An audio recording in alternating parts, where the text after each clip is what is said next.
이건 뭐예요? 왜 그렇게 생각하세요? 왜 그런 질문하기가 어려워진 거죠? 그런 식으로 어떻게 보면 아주 작은 아이디어로 사람들의 행동을 살짝 바꿀 수 있거든요. 옆으로 찔러서 이렇게. 본인이 찾아가는 그런 문제 해결 과정이 저는 진짜 중요한 창의라고 생각을 하고요. 내가 뭘 잘할 수 있는지를 발견해 나가는 것도 창의라고 생각을 합니다.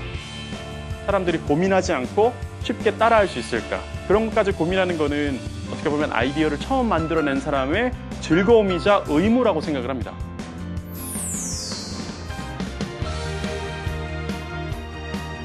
자신을 발명가이자 열정 설계사라고 소개하는 염지홍. 옷걸이 독서대 하나로 영국 명문 디자인학교 입학을 앞둔 그가 오늘 창의적인 아이디어로 세상을 디자인하고 즐거움을 만들어내는 방법을 이야기한다. 네, 안녕하세요. 저는 열정 디자이너 염지용입니다. 여러분들은 어떤 삶을 살고 계신가요? 지금 생각한 것들을 다 현실화하고 계신가요? 아니면은 여러분들이 생각한 것들을 표현하는데 어려움을 겪거나 아니면 필요한 것들을 만들어 쓰기보다 그냥 인터넷에서 사서 쓰지 뭐 그냥 이렇게 살아가시나요? 오늘은 제가 여러분들께 일상에 있는 것들을 조금 다른 눈으로 보고 좀 일상을 조금 더 행복하게 즐겁게 살아갈 수 있는 그런 이야기를 해드리고자 합니다. 제 이야기에 귀를 좀 기울여주시겠습니까? 떠오르는 아이디어를 정말로 실행에 옮기느냐? 그 실천력이 개인의 인생을 좌우하고 거기에서 탄생하는 새로운 작품들이 세상을 바꿀 수 있다 말하는 염지홍. 작은 아이디어로 엄청난 결과를 낳은 그의 리얼 스토리. 열정 설계사 염지홍의 창의적 아이디어로 세상을 디자인하자. 네, 안녕하세요. 안녕하세요. 반갑습니다. 네, 저는 방금 소개해드렸던 패션 디자이너 염지홍입니다. 패션이 이 패션이 아니고요. PASSION, 패션이거든요. 제가 원래 어렸을 때부터 다혈질이라는 이야기를 많이 들었습니다.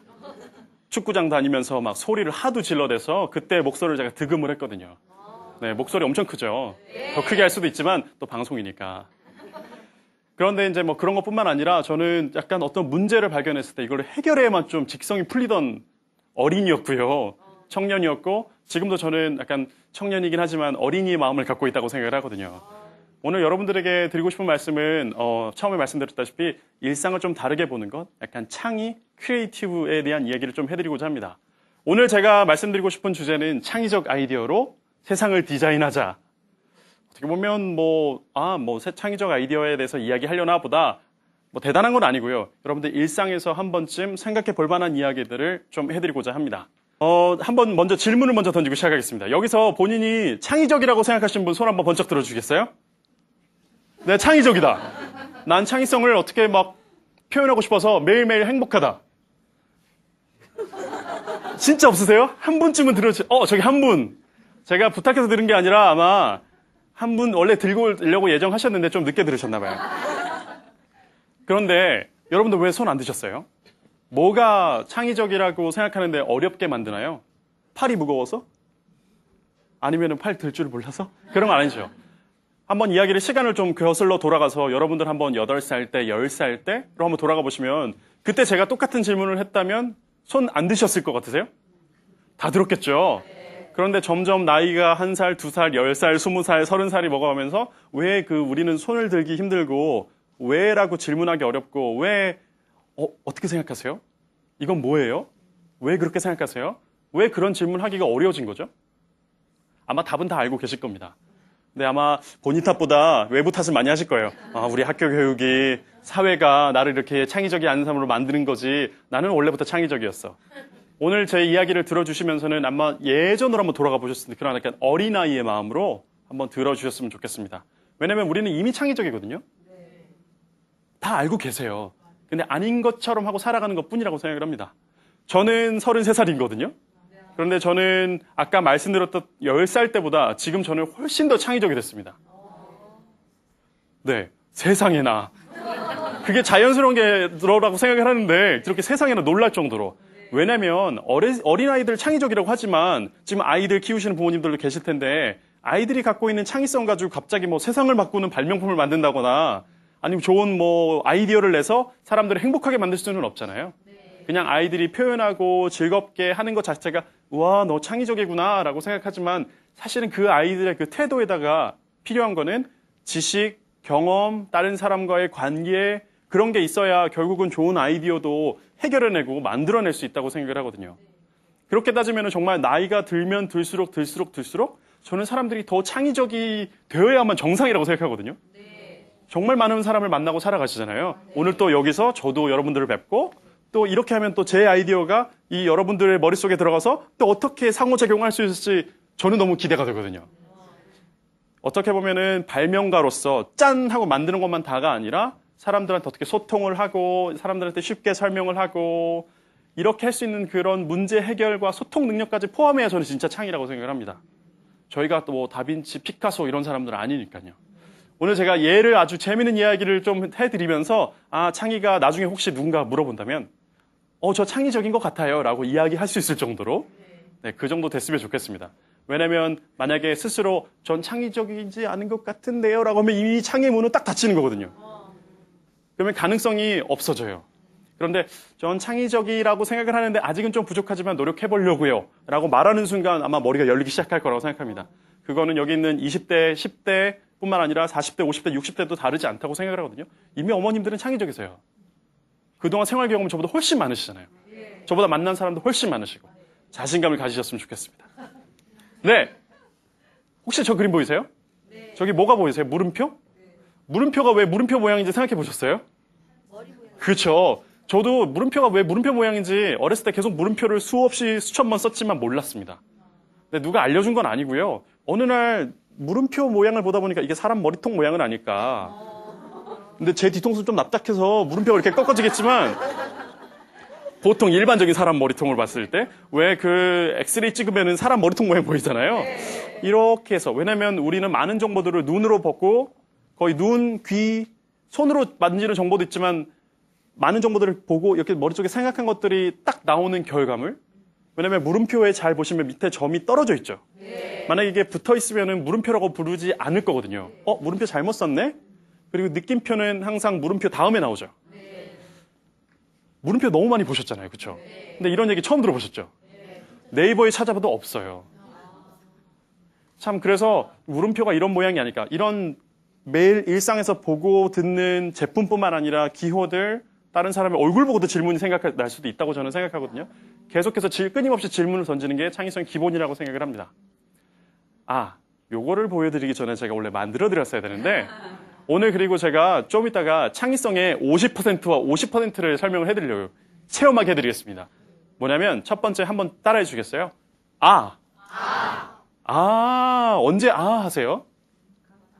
감탄할 때. 뭘 봤을 때 하셨어요? 최근에? 생각나는 거? 신기한 걸 봤을 때, 그쵸? 신기한 디자인이든 아니면 신기한 사람 봤을 때도 우와 하잖아요. 정말 TV에 기인들이 나오는 프로그램 보면은 우와, 저런 사람이 다 있나. 그렇게 따지면 어떤 제품들 아니면 내가 주문했던 게 되게 좋거나 아니면 누가 내가 이런 끙끙대서 문제를 해결하고 있는데 딱 나타나서 이렇게 해결해 줬을 때 그럴 때 우와 하잖아요. 그쵸? 그리고 나서 그걸 어떤 사람이 잘 설명까지 해주면 아마 이런 반응을 하게 되실 거예요. 이 사람이 이래서 이걸 나한테 도와주려고 했던 거구나. 이렇게 해서 사람들이 나한테 도와주려고 했던 거구나. 그건 어떻게 보면 친절한 설명이 필요하죠. 자, 집에 세탁소 옷걸이 많으시죠? 네. 이거 어디다 쓰세요? 근데 옷 걸어 놓긴 하지만 또 갖고 와서는 좋은 옷걸이 걸어 놓고 이게 막 쌓아 놓잖아요. 그렇죠? 네. 버리기도 하시고. 자, 한번 집중해 주세요. 30초면 됩니다. 바늘 접고 손으로 하면 안 돼서요. 벤치가 필요합니다. 자. 양쪽을 길게 구부리시고요. 손가락 첫 마디만큼 한 번, 두 번째 마디만큼 하면 이런 모양이 됩니다. 손가락 마디. 딱 모양 똑같죠? 이 길이는 책 밑에 상상해 보시면 여백 길이고요. 이건 일반적인 책의 두께 크기거든요. 그러면 제가 몇 cm 몇 cm 안 가르쳐 드려도 알겠죠? 집에 가서 꼭 해보세요. 바닥을 들어 올리고 책 고리를 돌린 다음에 여기다 조그만 고리를 만들어주세요. 이렇게 해서 여기다 딱 걸면 이걸 어디다 쓸 수 있을까요? 잠깐 보여드릴게요.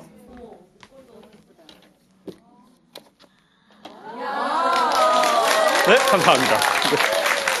이것도 놓고 올게요. 그러게요. 세상에나. 아까 세상에나 하셨죠? 옷걸이 집에 많으시잖아요. 옷걸이 얼마쯤 하나요? 한 세탁소에서 굳이 사려고 하시면 50원에서 70원 정도? 100원까지 받긴 합니다. 그래도 저렴하죠. 옷걸이를 사려고 만약에 도서관에, 어디죠? 서점에 갔어요. 독서대를 사려고? 그러면 얼마 정도 필요한가요? 저 정도 기능을 하는 제품을 사려면. 그죠? 10,000원? 그러면 저거 만드는데 비용 한 100원밖에 안 드는데, 그러면 한 9,000원의 부가가치는 생기지 않았을까요? 그리고 왜냐면 저한테 저 옷걸이 독서대 아이디어를 제가 인터넷에 올렸거든요.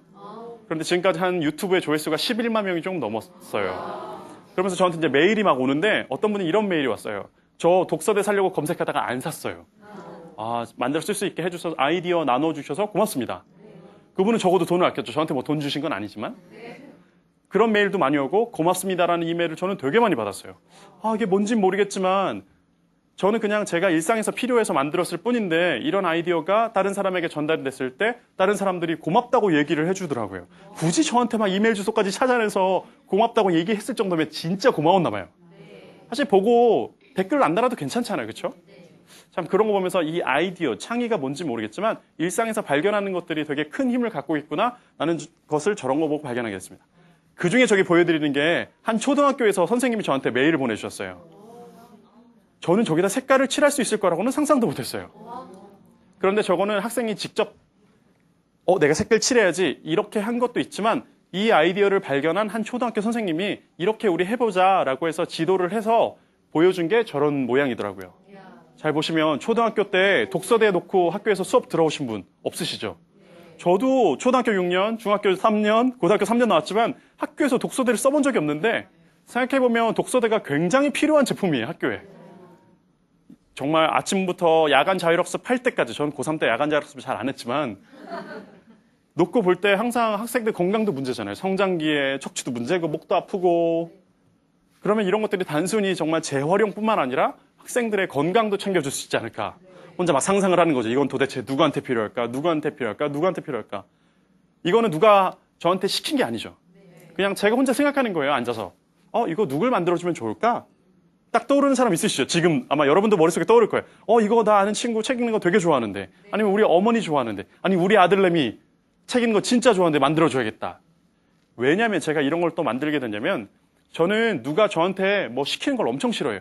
저한테 부탁하면 저는 다 들어주지만 누가 저한테 뭐 시키면 저 항상 노 그래요. 싫어 안 해요. 그래서 가끔은 어렸을 때는 사람들의 마음을 좀 아프게 한 적도 있었어요. 근데 그게 아니라 예를 들어서 이런 경우에 책 읽는 거 좋은 거 다 알죠. 너 책 읽어. 왜 책 안 읽니? 책 읽어. 책 읽고 싶겠어요? 그런데 그게 아니라 같이 한번 만들어 보고 자 여기다 한번 책 쓱 펼쳐 넣는 거예요. 그러면은 아버님들 예를 들어 자제분이 책이 왜 아버지가 펼쳐놨지? 한번 읽거나 볼까? 해서 보는 거랑 정말 책에 꽂혀 있는 거 꺼내서 굳이 펼쳐서 읽는 거랑은 또 다르거든요.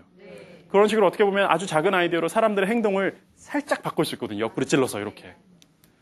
그래서 아까 말씀드렸던 아와 아하 그리고 이런 아이디어가 저한테 굉장한 기회를 가져다 줬어요. 혹시 저게 무슨 사진 같으세요? 등반은 아니고 저기 평지거든요. 저기 어디냐면 남극이에요. 남극을 갔다 왔거든요. 제가 작년 3월에. 그런데 제가 옷걸이 때문에 남극을 갔다 왔습니다. 매치가 잘 안 되시죠? 그런데 연결이 되더라고요. 제가 재작년에 영국 문화원이라는 곳에서 이런 친환경 아이디어 공모 같은 게 있었는데 제 아이디어는 정말 단순한 아이디어지만 저거를 인터넷에 올린 게 많이 알려지고 제가 초등학교 가서 워크숍도 하고 어르신들도 알려드리고 도서관도 찾아가고 그리고 이런 것들을 옷걸이를 집에만 쌓아두지 말고 세탁소로 다시 깨끗한 상태에서 갖다 주면은 더 자주 쓸 수 있잖아요. 그렇죠? 일상에서 실천할 수 있는 아주 작은 노하우를 더 캠페인을 알리겠다라는 것을 얘기를 해서 저한테 한 600만 원이라는 큰 돈을 줬어요. 그걸로 저는 독서대 만드는 포스터도 만들어서 공공도서관에 보내드리고 그다음에 종이로 제품도 만들어서 판매도 해보고 그리고 캠페인도 진행을 하고요. 그러다가 한 명을 뽑아서 그 선발된 사람 그게 동아시아에서 한 40명을 뽑았거든요. 인도네시아, 베트남 이렇게 일본 포함해서 남극을 보내준다고 하더라고요. 저도 신청을 했죠. 근데 전 떨어졌어요. 한 명밖에 안 보내주거든요. 비용이 너무 비싸서. 그런데 정말 남극에 갈 기회가 평생 생각도 안 했다가 눈앞에 딱 나타난 거죠. 그래서 제가 뭐라고 했냐면 저 혹시 자비로라도 갈 수 있겠냐 물어봤어요. 근데 자비로 갈 수 있다고 하더라고요. 얼마인지는 몰랐거든요. 근데 고지서가 딱 왔는데 제 통장을 다 털어도 모자라는 돈이에요. 거의 한 2천만 원 가까이 들었거든요. 말도 안 되죠. 옷걸이 독서대 저거 1,000원에 해서 한 몇만 개 팔아도 안 될 돈이잖아요. 그런데 고민을 하다가 제가 그러면 언제까지 보내면 되느냐 일단 그렇게 얘기를 했어요. 내 자리 하나 잡아달라. 제가 어떻게 했냐면 제 지인들한테 그다음에 그동안 만났던 기업 CEO분들이나 이런 분들한테 메일을 보내기 시작했습니다. 안녕하세요. 저 누구누구누구입니다. 이러이러한 프로젝트 때문에 이런 기회를 갖게 되는데 너무 놓치기 힘듭니다. 꼭 이 기회를 잡고 저는 남극에 가서 새로운 사람들을 만나고 지구 끝에 한번 가보고 싶습니다.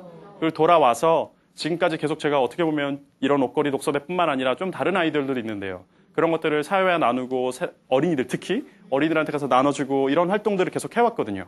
그래서 이러한 것에 좋은 컨텐츠로 들어간다면 아마 더 배워서 남주는 일을 할 수 있을 것 같습니다.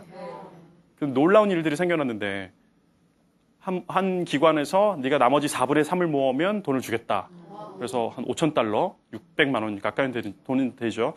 그리고 나중에 이제 뭐 100만 원, 300만 원 이렇게 모아서 친구들이 10만 원, 5만 원, 뭐 20만 원 모아서 총 1,800만 원을 모금을 했고요. 나머지 제 통장을 다 올인해서 남극에 갔다 왔습니다.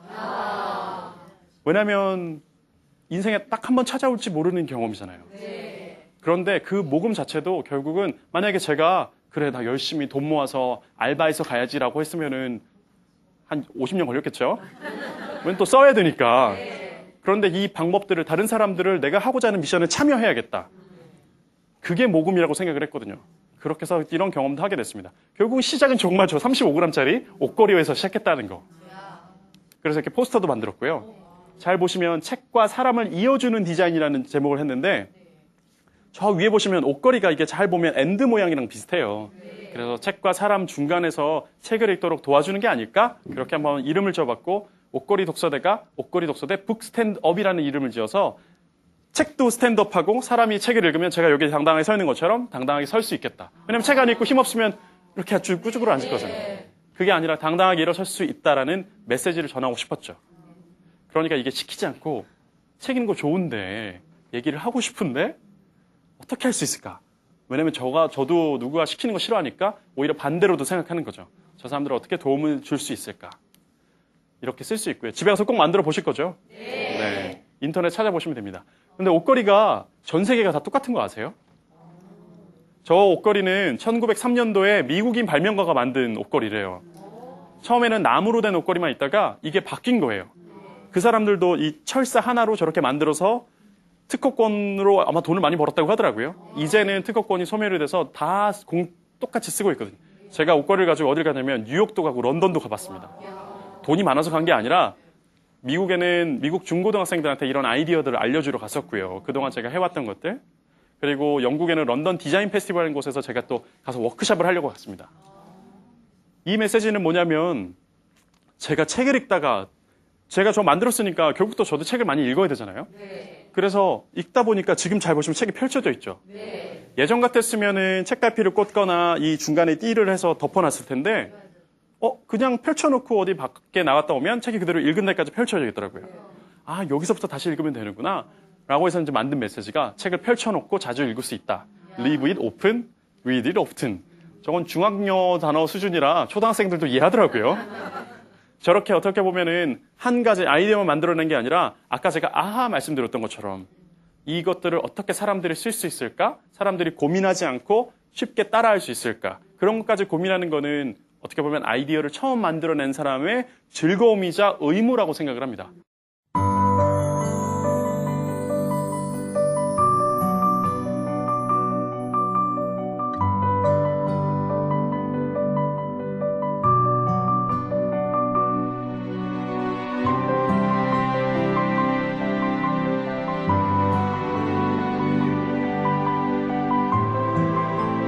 그 다음에 이제 제가 그동안 진행했던 다른 프로젝트를 좀 설명해 드리면 제가 뺑소니 교통사고를 한번 당한 적이 있어요. 저는 그런 일은 뉴스에만 나오는 줄 알았는데 제가 경북 영천에 갔다가 농화를 갔었거든요. 대학교 때. 한 2006년이니까 지금으로부터 좀 오래됐죠. 아침에 기절을 하고 이제 병원에서 깼어요. 저는 몰랐죠. 제가 근데 슈퍼를 가던 길이었어요. 깼는데 어머니가 이제 옆에서 이렇게 근심 어린 눈을 보고 계시더라고요. 그래서 서울로 이렇게 앰뷸런스 타고 왔는데 그때 제가 전치 8주였거든요. 그 아저씨가 다음날 잡혔는데 혈중 알코올 농도 0.127의 무보험 차량에 정말 어려운 경험이었습니다. 누워서 한 달 동안 밥 먹고. 근데 그 다음부터 제가 뉴스를 볼 때 뭐가 생각나냐면 교통사고가 예전에는 그냥 뉴스에 불과했거든요. 그런데 지금은 좀 괜찮은데 바로 태어나고 난 다음에는 교통사고 뉴스를 보다 보면 약간 좀 움찔하는 게 있었어요. 왜냐면 병원에 2달 누워있으면 너무 아프거든요, 몸이. 전치 8주면 아마 상상되실 거예요. 병원에 2달 누워있는 게 얼마나 힘든 건지. 그 다음부터 생각했던 게 우리 동네 어린아이들, 사실 젊은 사람들은 저같이 젊은 사람들 사고 나는 경우보다 어린아이들이나 노약자분들 교통사고가 더 많잖아요. 아시죠? 왜냐면 차 대 차 사고는 에어백이나 이렇게 막을 수 있겠지만 눈에 잘 띄어서 나지 않는 아니면 무단횡단하다가 아니면 어두운 길에서 행인을 치는 제가 당했던 그런 사고 같은 경우에는 어떻게 하면 어린이들을 밝게 만들어줄 수 있을까? 어떻게 하면 아이들을 눈에 띄어서 운전자들이 빨리 발견할 수 있을까? 그런 아이디어가 필요하다고 생각해서 이제 만든 게 저는 옐로카드거든요. 옐로카드 언제 쓰시는지 아시죠? 축구에서 경고, 조심해. 그런 이미지랑 축구와 교통안전을 결합해서 저렇게 만든 거죠. 너무 일상에 있는 거잖아요. 그렇죠? 그래서 저거는 책가방에 어린이들 책가방에 달아주려고 만든 겁니다. 그러면은 앞에서 오는 건 피할 수 있지만 뒤에서 오는 건 피하기 어렵거든요. 그래서 운전하는 아저씨들이 빨리 브레이크를 밟을 수 있게끔 너희가 도와주는 거야 라는 메시지를 어린이들한테 알려주는 거죠. 그러면 아이들이 심판이 되는 거죠, 길에서. 이런 식으로 프로젝트를 진행해 왔습니다. 또 하나 또 뭐 재밌는 걸 알려드리면 정말 이것도 일상에 있는 거거든요. 저는 피자집 아들인 거 혹시 아세요? 피자 가게를 저희 집 13년째 하고 있습니다. 어느 날 제가 배달을 갔어요. 네, 피자 맛있게 드세요 하고 피자를 드렸는데 한 손님이 저한테 까만 봉지에 동전을 한 15,000원 담아서 주시더라고요. 느낌이 어떤지 다 아시죠? 공감하시죠? 사실 아이디어나 창의는 공감에서부터 시작하거든요. 그렇게 주셨는데 이 손님이 왜 나한테 미안하다고 했을까 고민했어요. 왜냐면 그 손님이 저한테 이거 동전 드려도 돼요? 그랬거든요. 오토바이를 타고 오면서 이 손님을 어떻게 하면 다음에 좀 행복하게 해줄 수 있을까? 동전 쓰는 거 마음 불편하지 않게만 해주면 동전 더 많이 쓸 사람은 이미 있다고 생각을 했거든요. 그래서 제가 어떻게 했냐면 고객 여러분의 동전 사용을 환영합니다 라는 메시지를 붙여가지고 손님들한테 보내주기 시작했습니다. 피자 박스 위에 전단지에 했더니 손님들이 진짜 동전을 쓰기 시작하셨어요. 놀라운 일들이 일어나기 시작한 거죠. 생각해보면 제 서랍에도 동전이 있고요. 저희 집 식탁에도 동전들이 돌아다녀요. 그런데 보통 일반적인 가게 하시는 분들이 주변에 있거나 부모님이 가게를 하실 수도 있을 텐데 항상 거스름돈을 준비하러 은행에 한 번씩 가시거든요. 저희는 지난 13년 동안 은행에 가본 적이 한 번도 없습니다. 그러니까 동전을 바꾸러. 동전을 가지러 오러 간 게 아니고요. 손수레에 실어서 동전을 교환하러 가죠. 동전이 너무 많이 들어오니까. 동전 한 20-30만 원만 돼도 혼자 들고 가기 힘들거든요. 10원짜리, 100원짜리 섞이면. 동전은 한 번 더 질문 한번 던져볼게요. 동전은 집에 갖고 계시죠? 호주머니도 있을 수도 있고. 동전은 누구 건가요? 정말요? 정말 어머니 거세요? 동전을 만약에 녹여서 만약에 목걸이를 만든다고 하거나 훼손을 하면 법에 걸리는 거 아시죠? 그거 좀 이상하지 않으세요? 본인 건데 왜 그렇게 될까요? 그건 뭐냐면 동전은 렌탈이에요. 그 정수기만 렌탈이 아니라 동전도 렌탈이거든요. 왜냐면 동전은 직접 만드신 게 아니잖아요. 누군가 만들어서 결국은 다시 돌아가야만 하는 거기 때문에 오히려 다시 꺼내서 쓰고 자주 쓰는 게 자연스러운 거죠. 어떻게 보면 지금 되게 부자연스러운 상황을 저는 하나의 메시지로 이것들을 좀 바꿔나가는 이런 것들이 제가 하고자 하는 약간 디자인이기도 하고 제 크리에이티브 아이디어, 패션 디자인이라는 브랜드로서 다양한 것들을 하고 있습니다. 이런 아이디어가 사실은 그냥 나온 건 아니에요. 나 이거 좋은 아이디어 떠올랐어. 실험해보자. 이것도 기본이겠지만 사실은 아이디어라 함은 여러분들 아이디어 뭐라고 표현하세요? 아이디어 떠올랐어라는 표현 써보셨죠? 아마 다 써보셨을 거예요. 떠오르다가 어떤 느낌이세요? 그렇죠? 바닥에 뭔가가 축축축축축 해서 탁 떠오르는 느낌이잖아요. 떠오르는 거. 떠오르는 거는 아이디어가 생겨났다가 아니라 있던 게 나타나는 거거든요. 그 말은 뭐냐면 이미 우리 머릿속에 아이디어는 들어있다는 거죠. 그동안의 경험, 살아왔던 노하우들, 친구가 해줬던 이야기들, 학교에서 배웠던 것들이 이미 들어있다가 떠오르도록만 도와주는 거예요. 통을 탁 친다거나 아니면 새로운 게 들어가서 낚싯바늘을 하면은 고기가 나오듯이 떠오르는 그 순간. 대신에 잘 상상해 보세요. 물 아래에 물방울이 있는데 쭉 올라와요. 그 모양 보이죠? 물방울에 딱 올라오는 순간 딱 올라와서 탁 터져서 없어지죠? 아이디어는 약간 그런 거랑 좀 비슷한 것 같아요. 그 순간의 모양은 보이지만 그 순간을 만약에 놓치면 그 순간의 모양을 기록해 놓지 않으면 그냥 사라져서 없어져 버리죠. 맞아. 나 그거 아이디어 한 몇 년 전에 떠올랐었는데 그거 내가 했어야 대박인데 이런 이야기는 한 번쯤 다 생각해 보셨을 거예요. 야, 저거 내가 5년 전에 생각했던 건데 내가 그때 특허 등록을 해놨어야 되는데 그 순간에 기록해 놓은 저는 노트를 지금 2006년부터 지금까지 제가 한 30권, 제가 엊그제 31번째 노트를 샀거든요. 떠오르는 것들을 다 써놓습니다. 일기도 쓰고 그냥 떠오르는 이미지도 쓰고 저 아침에 일어나면 꿈도 쓰고 그러니까 결국은 아이디어라는 게 이미 무의식에 있다고 믿는 거죠. 아까 창의적이라고 믿는다면 이미 그것들은 존재하는 거거든요. 그런 것들을 노트에 하나씩 옮겨 쓰고 실험해보고 생각만 하면은 워낙 요새 외부 자극들이 많잖아요. 아이폰도 보셔야 되죠. 친구랑 카카오톡도 해야 되죠. 뭐 전화도 해야 되죠. 그러면 아무리 좋은 아이디어도 금방 사라지기 마련이거든요. 그런데 노트에 써놓으면 사라지지 않습니다. 그리고 저는 제 노트를 뭐라고 부르냐면 제2의 뇌라고 부르거든요. 왜냐면 제1의 뇌, 제2의 뇌. 그거 뭐냐면 단순히 저장하는 곳이 아니라 쓰면서 또 한 번 생각하게 되거든요. 그러다 보면 언젠가 제가 아이디어가 필요할 때 찾아볼 수도 있고 한번 썼기 때문에 더 잘 아이디어가 나올 수밖에 없어요. 그런데 이거는 정말 10살, 20살 학생만 할 수 있는 게 아니라 어머님들도 당장 시작하셔야 되는 거예요. 여러분의 인생 되게 소중하시잖아요. 그렇죠? 네.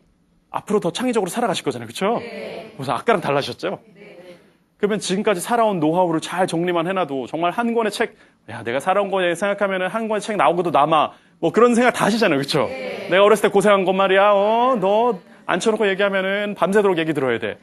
네, 어떻게 할까요? 그죠?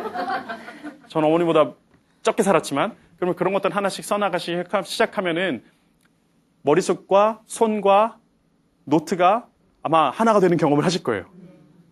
그러다 보면은 그게 창의적인 아이디어가 되고 본인의 이야기가 되고 그런 것들로 분명히 어떤 사람들은 감동을 받고 도움을 받는 사람이 분명히 있거든요. 정말 유명한 사람만 이렇게 강연을 하고 뭐 책을 내고 할 수 있는 건 아니라고 생각을 합니다. 요새는 인터넷에 아이디어를 공유할 수 있는 비용이 거의 제로가 됐잖아요. 유튜브도 제가 돈 받고 올린 거 아니고 돈 주고 올린 것도 아니고 블로그도 하셔도 되고 지금까지의 생각들을 정리하고 한 번쯤 써보시면 쓸 때는 좀 민망할 수도 있겠지만 네, 한번 써보시면 좋을 것 같아요.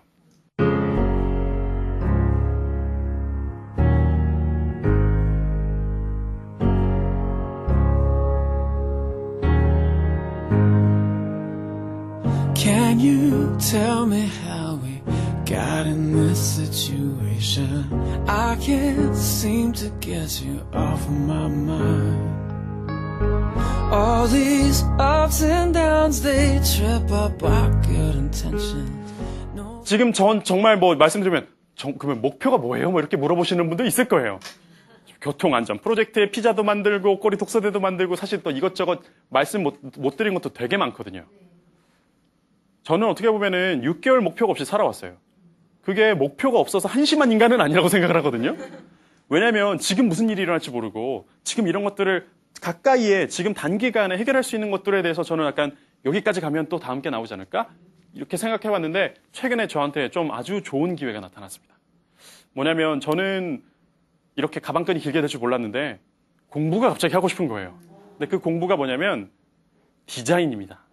저는 한국외국어대학교에서 이란어를 전공했어요. 이란 아시죠? 중동 테헤란. 아즈디다네쇼모 케일리코셜람. 만나서 반갑습니다라는 이란어거든요. 잘 몰라요, 이란어는. 전공을 열심히 안 해서. 그런데 이렇게 계속 제가 패션 디자이너라고 제 스스로를 이름 붙이고 하다 보니까 디자인에 대해서 공부를 할 수밖에 없겠더라고요. 디자인 잡지를 사서 읽고 디자인 책들을 읽고 디자인 세미나를 다니고 디자인 전공하는 가르치는 교수님들을 만나고 그리고 이런 것들을 만들어내다 보니까 내가 하고 싶은 것들이 제품을 예쁘게 만드는 디자인도 있겠지만 사람들의 세상을 조금 더 아름답게 만들고 편하게 만들고 사람들이 고민하지 않게끔 선택할 수 있는 그런 디자인을 하고 싶다라는 걸 깨닫게 됐습니다. 그런 게 서비스 디자인이라는 단어가 또 새로 생겼더라고요. 네, 그런 것들을 가르치는 학교가 잘 찾다 보니까 우연히 영국에 그 학교가 있는 거예요. 제가 영국 탐사대장이랑 남극도 갔다 왔잖아요. 그래서 그런 경험 때문에 왠지 좀 친숙하게 돼서 제가 올해 3월에 런던에 갔다 왔습니다. 왜 갔냐면 인터뷰 보러 갔다 왔어요. 대학원 인터뷰 보러. 그 학교는 직접 와서 인터뷰를 보아야 되는 학교였어요. 그 학교가 영국 왕립예술학교라는 유럽에서 가장 좋은 디자인 스쿨이거든요. 사실 제가 디자인 스쿨 아는 데가 별로 없어요. 대학원을. 그냥 가장 유명한 데 이렇게 찾다 보니까 그 학교를 지원을 하게 됐고요. 사실은 그 학교에서 했던 우리나라에서 장애인들과 함께하는 이런 디자인으로 문제를 해결하는 워크숍에 참석해서 그 학교의 존재에 대해서 2010년에 알게 됐거든요. 그래서 이게 운명인가 보다. 그래서 지원을 했는데 의외로 저를 인터뷰 기회를 주고 가서 인터뷰도 다 봤는데 너무 좋아하시는 거예요. 왜냐면 저는 되게 적극적이고 보통 디자이너들이 아주 이렇게 적극적인 사람이 많지는 않대요. 오히려 이런 것들이 이런 영역에 네가 하고자 하는 디자인에 큰 좋은 영향을 줄 수 있을 거다라고 얘기를 해주더라고요. 그래서 다음날 바로 합격을 받았고요. 제가 템즈강에서 소리를 막 꽥꽥꽥 지르고 왔어요. 어머니한테 전화를 하고 싶었는데 한국식은 새벽 3시라서 얘기를 다 못했고요. 일단 그랬던 경험을 하고 와서 저는 올해 이제 9월부터는 아마 영국에 가서 2년 동안 또 석사 과정을 하면서 이제는 정말 훌륭한 디자이너들과 같이 콜라보레이션 하면서 더 좋은 사람들 만나서 더 좋은 아이디어들이 여기에 들어가면 더 좋은 아이디어가 나올 수밖에 없겠죠. 전 너무 설레고 기대되거든요. 지금 20대 뭐 어린아이들도 있을 텐데 막 그런 얘기 하시죠. 너 커서 모델 내. 너 그래서 뭐 하고 싶은데. 그런데 지금 목표가 없다고 해서 너무 닥달할 필요는 저는 없다고 생각을 하거든요. 그게 나타나는 시점은 꼭 왜 20살 때 자기의 뚜렷한 목표를 가져야 되고 25살에 뭐 이루어야 되고 대학을 마치면 이렇게 해야 되고 만약에 이렇게만 사람들이 생각을 한다면 그 틀 안에 인생을 가두는 건 아닐까. 이제는 50살까지 사는 시대가 아니잖아요. 정말 100살까지 사는 시대인데 일찍 결정을 해서 뭐 실패를 경험하는 것도 좋겠지만 어떻게 보면 천천히 생각하고 탐색하다가 진짜 내가 원하는 게 뭔지 정말 많은 사람들 만나고 책도 많이 읽고 옷걸이 독서대 놓고요. 그러다 보면은 그렇게 해서 조금씩 마치 그 안개 속에 쌓여있다가 조금씩 발견되는 것처럼 발견할 수 있는 게 자기의 꿈과 미래가 아닐까 생각을 합니다. 이건 누가 주어질 수 있는 건 아니거든요. 만약에 엄마가 우리 아들은 꼭 의사가 되어야 돼. 그거는 가끔 폭력에 가까울 수도 있거든요. 그렇게 해서 정말 그 아이가 의사가 되면 좋겠지만 자격증까지 딸 수 있을 거예요. 정말 돈을 많이 들이고. 과연 그 아이가 행복할까요? 정말 그 아픈 사람을 치유해줘야 되고 이거 아픈 뭐 고양이 강아지만 봐도 사람들만 봐도 마음이 아픈 사람이 의사가 되어야겠죠. 그게 아니라 성적이 나와서 그냥 저 의대 가야 될 것 같은데요. 제가 의사들 뭐라고 하는 건 아닙니다. 정말 훌륭한 의사들 많으시죠. 그렇게 되면 훨씬 더 좋지 않을까? 저는 그렇게 생각합니다. 그리고 저는 이렇게 성장하는 데 있어서 제가 혼자 큰 건 아니에요. 여기 어머님들이 많이 오셔서 이제 말씀드리고 싶은 얘기인데 저 오늘 아침에 새벽 6시에 나왔거든요. 새벽 6시 조금 넘어서 나왔는데 저희 어머니랑 같이 나왔어요. 저희 어머니랑 왜 같이 나왔냐면 엄마가 어디 가시는 것 같으세요? 출근은 아닙니다. 저희는 피자 가게를 같이 하고 있으니까. 아침에 엄마는 영어학원을 다니세요. 2000년도 초반부터 지금까지 14년째 영어학원을 다니고 계시거든요. 처음에는 ABCD도 그냥 그 정도만 알 정도라서 제가 영어 문장 밑에 한글로 도금을 다 써드렸어요. 그런데 이제는 어제 저녁에 항상 저한테 A4 용지를 하나씩 주시거든요. 내일 공부할 아티클이라고. 이거 빨리 읽고 해석해서 저한테 얘기해달라고. 어머니한테. 어머니가 그래야 이제 다음날에 가셔서 조금 더 제가 살도 붙여드리면 회화 수업 시간에 또 편하게 이야기할 수 있으니까. 왜냐면 자식한테 만약에 저희 어머니가 너 이거 해, 너 이거 해 강요했으면 제가 이렇게 성장을 못했을 것 같아요. 근데 그게 아니라 저희 어머니는 한 번도 저한테 뭐 해라 하신 적이 없고 어렸을 때는 그냥 도서관에다가 주말에 던져주셨어요. 그리고 본인은 뭐 논어를 배우시거나 왜 그 문화센터 강좌들 있잖아요. 그럼 저는 서가에 앉아서 그냥 책 읽다가 책 빌려서 집에 가서 주중에 읽고 주말에 또 도서관 가고. 이거는 돈이 많아서 할 수 있는 게 아니라 도서관에 있는 공간은 공공도서관이기 때문에 누구나 갈 수 있잖아요. 돈도 받는 것도 아니고 쾌적하고 시원하고 밥값도 싸고. 그러면 거기 가서 저는 시간을 보내는 거죠. 그리고 거기 가는 것뿐만 아니라 책만 읽는 게 아니라 저는 어딜 많이 갔었냐면 코엑스 아시죠? 네. 박람회 가면 플라스틱 박람회, 제빵 박람회, 음식 박람회 되게 많아요. 근데 저는 초등학교 때 제가 서울에 초등학교 5학년 때 올라왔거든요. 저는 부산에서 태어나서 울산, 부산, 전라도, 광양을 거쳐서 올라왔어요. 시골 알기도 하고 아니기도 하고 그렇습니다. 그런데 거기 가서 정말 생산하는 것들도 보고 산업에 종사하시는 분들도 만나고 막 샘플도 받아오고 먹어보고 아이디어들이 이렇게 현실화되고 사람들이 이렇게 전시를 하고 여기서 물건을 구매하고 판매하고 이런 식으로 세상이 돌아가는구나를 알게 됐거든요. 오히려 학교 밖에 더 좋은 배울거리가 많다고 생각을 합니다. 근데 사람들은 가끔은 초, 중, 고등학교 그 제도권 학교가 모든 것들을 해결해 줄 수 있을 거라고 생각하고 학원이 해결해 줄 수 있을 거라고 생각하지만 저는 좀 부정적이거든요. 거기서 줄 수 있는 것들은 정말 인터넷 강의로도 요새 들을 수 있는 그 정도 지식이지 진짜 필요한 거는 학교의 그런 관계도 중요하지만 오히려 학교 밖에 학교보다 더 세상이 학교가 될 수 있다는 것들을 어머님도 알아주셨으면 좋겠고 이런 여기 오시는 아까 10대 학생들도 알아주셨으면 좋겠고요. 그러면 오히려 세상에서 더 많은 것들을 배우면 지금 학교에서 배우는 것들이 더 의미가 있어지고 더 흥미가 생기고 내가 이걸 왜 하는지만 알면은 학교 공부가 재미가 없을 수가 없잖아요. 아, 세상에 필요한 거구나. 그러면 내가 수학 공부를 좀 해봐야지. 왜냐면 저는 고등학교 때 수학을 너무 못했어요. 왜 나는 못할까? 그래서 저는 영어 공부를 했거든요. 그래서 사실 영어 공부를 해서 저는 어학대 기자로 대학도 가고 군대도 갔다 왔거든요. 한우물 봤지만 좀 위험 부담이 좀 큰 선택이었어요. 근데 지금 무슨 생각이 드냐면 아, 지금 물리 공부를 좀 더 해야 되고 그리고 오히려 수학 공부를 더 하고 싶다라는 생각이 들더라고요. 왜냐하면 제가 표현하고 싶은 것들이 막 그래프로 표현하고 싶고 4분면을 나눠서 표현하면 더 효과적으로 할 수 있고 그런데 학교 다닐 때는 그 4분면 그리는 것 자체가 싫었거든요. 2차 방정식 이런 것들. 오히려 그런 것들이 때가 좀 나타날 것 같은데 만약에 그 때가 좀 늦게 나타난다면 본인 스스로도 좀 기다려서 아, 내가 그 배움의 뜻을 찾는 데가 언젠간 있겠지. 아니면 내가 배우고 있는 것들이 언젠가 의미 있어질 거야 라고 기다린다면은 분명히 저는 그때가 온다고 생각을 합니다. 근데 그때를 어떻게 보면 조금 기다려줘야 된다고 생각을 하고요. 제가 예전에 읽은 책 중에 뭐라고 나와 있었냐면 창의적인 사람은 임산부를 해줘야 된다고 하더라고요. 온 마을 사람들이. 창의성이라는 것은 가끔 깨지기 쉽거든요. 그게 뭐 대단하겠어? 라고 해서 칭찬을 해줘야 되는데 만약에 비판을 하다 보면 그 창의성은 확 쪼그라들 거예요. 다시는 얘기 안 할지도 몰라요. 아주 작은 아이디어지만 마치 임산부를 보호해주듯이 그래 잘 성장해야지. 한 9개월은 걸리잖아요. 잘 성장해서 그래 건강하게만 자라다오.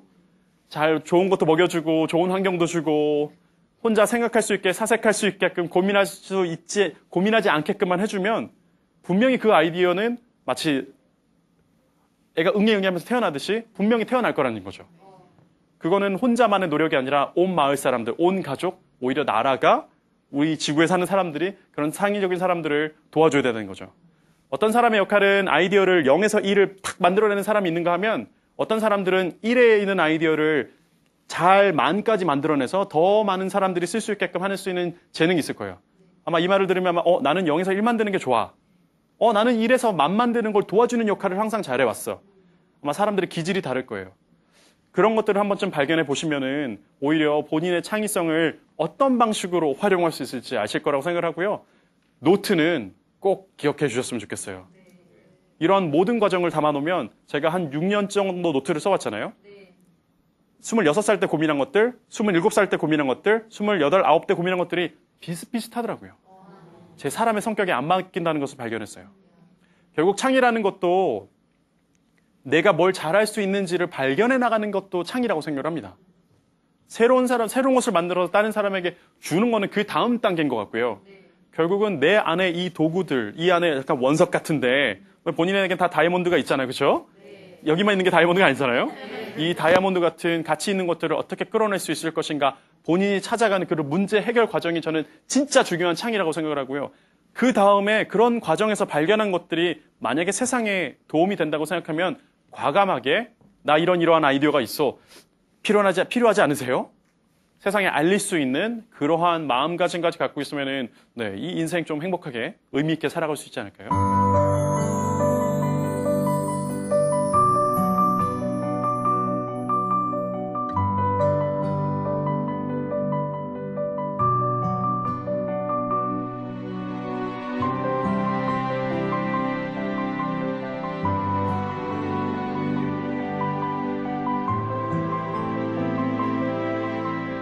네, 오늘 얘기는 여기까지입니다. 오늘 뭐 이야기 즐거우셨나요? 네. 아마 처음에는 손 안 드셨겠지만 아마 궁금한 게 많으실 거라고 생각을 합니다. 궁금한 거 있으시면은 한 질문 한 몇 개만 받아볼까요? 네. 네, 평소에 존경하시는 분이나 롤모델이 혹시 있으신가 궁금합니다. 존경하는 분 롤모델. 네, 저한테 존경하는 분 롤모델이 한 2명 정도 있는 것 같아요. 네, 첫 번째는 제가 퍼스널 브랜드, 제가 패션 디자이너라고 이름을 붙이게 만들어준 분이 계시거든요. 톰 피터스라는 미국의 경영 컨설턴트 출신의 그런 개인 사업가예요. 그분의 책 중에 내 이름은 브랜드다라는 책이 있었습니다. 그때 딱 떠올랐던 게 염지용이라는 이름은 제가 지은 게 아니잖아요. 그러면 염지용이라는 이름도 좋지만 뭔가 나를 재정의해야 돼봐야겠다. 사람 이름이 브랜드가 될 수 있구나. 생각해보시면 사람 이름 들어간 브랜드 제품들도 꽤 많거든요.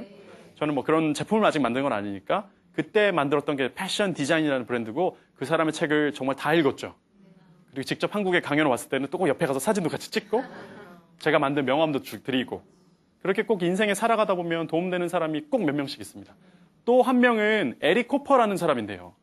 그 사람도 미국 사람이네요. 네, 그 사람은 기류의 철학자라고 불리는 사람인데요. 정규 교육 과정을 거친 사람이 아니에요.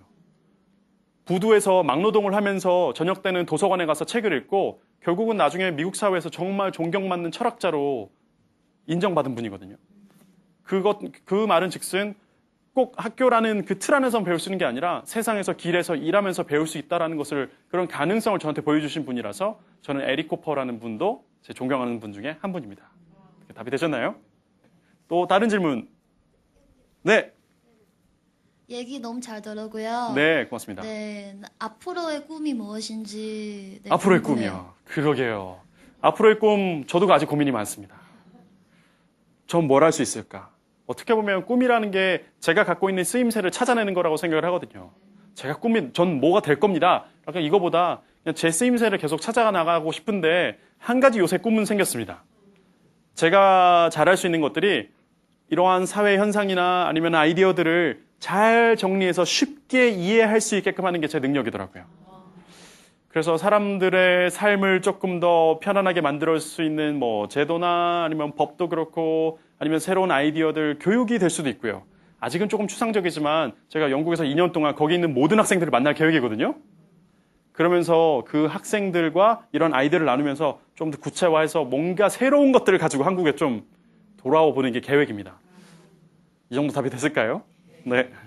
오늘 뭐 긴 시간 동안 제 얘기 들어주셔서 감사하고요. 뭐 웃고 반응하고 이렇게 해주셔서 저도 정말 행복한 시간이었습니다. 오늘 드렸던 말씀 중에 제가 딱 하나 여러분들께 꼭 마지막으로 드리고 싶은 말씀이 있습니다. 왜? 아까 기억나시죠? 물음표. 왜라는 질문을 꼭 가슴속에 머릿속에 넣고 살아가셨으면 좋겠어요. 그러다 보면 언젠가 그 답을 찾고 있는 나와 그 답을 발견한 나도 언젠가 발견했을 수 있지 않을까 생각합니다. 그 왜 놓치지 마시고요. 집에 가서 큰 물음표 하나 써가지고 냉장고에다 딱 붙여놓으세요. 그럼 옷걸이 독서대처럼 아마 제 생각이 나실 겁니다. 네, 오늘 들어주셔서 고맙습니다.